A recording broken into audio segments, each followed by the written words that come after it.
પાક વીમાના આંક જાહેર કરવાની માંગ સાથે ધરણા ઉપર ઉતરેલા કોંગ્રેસના ધારાસભ્યોએ ધરણા સમેટી લીધા છે।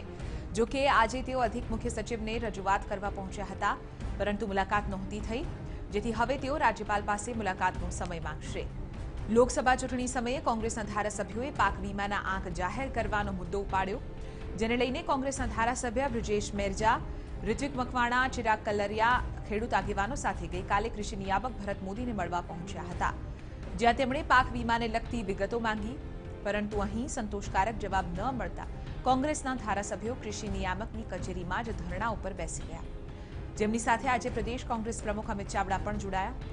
આમ 24 કલાક સુધી કોંગ્રેસના ધારાસભ્યોએ ધરણા પ્રદર્શન કરીને આજે અધિક મુખ્ય સચિવને રજૂઆત કરવા તેઓ પહોંચ્યા હતા, પરંતુ તેમના સાથે મુલાકાત નહોતી થઈ, જેથી કોંગ્રેસ દ્વારા આ મુદ્દે રાજ્યપાલને પણ રજૂઆત કરવામાં આવશે। સાથે જ સમગ્ર મુદ્દે લોકો વચ્ચે અહીં વાતચીત પણ થશે અને લોકોની વચ્ચે આ મુદ્દાને મૂકવામાં આવશે। પાક વીમા સહાયની જે રકમ છે તેનો હિસાબ માંગવા માટે 24 કલાકના ધરણા તો કર્યા અને બાદમાં કૃષિ અધિક મુખ્ય સચિવની સાથે મુલાકાત કરવાનું પણ અહીં આયોજન કરાયું, પરંતુ સચિવ કક્ષાના જે અધિકારી છે તેઓ તો મળ્યા નથી।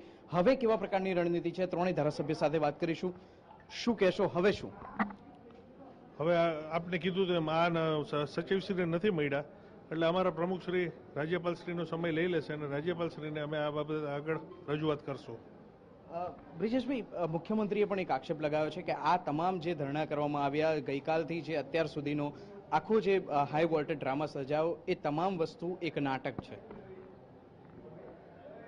આ ભાજપ સરકારને અંતનો આરંભ છે અને અમે આ બાબતને લોકોની અદાલતમાં લઈ જઈશું અને જે ખેડૂતોના પ્રશ્નો સાંભળવાથી ભાગે છે એ ભારતીય જનતા પક્ષની સરકારને બગાડીને જંપીશું। ઋત્વિકભાઈ, હવે શું કહેશો? રાજ્યપાલને કેવા પ્રકારની રજૂઆત?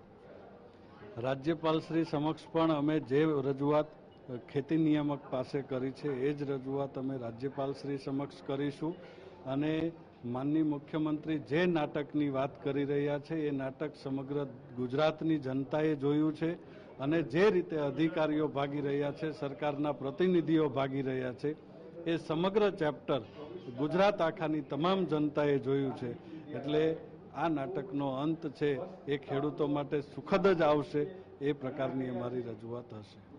24 કલાકના ધરણાનો પછીની અત્યારની સ્થિતિ છે, એટલે 24 કલાકના ધરણાનો અંત કહી શકાય?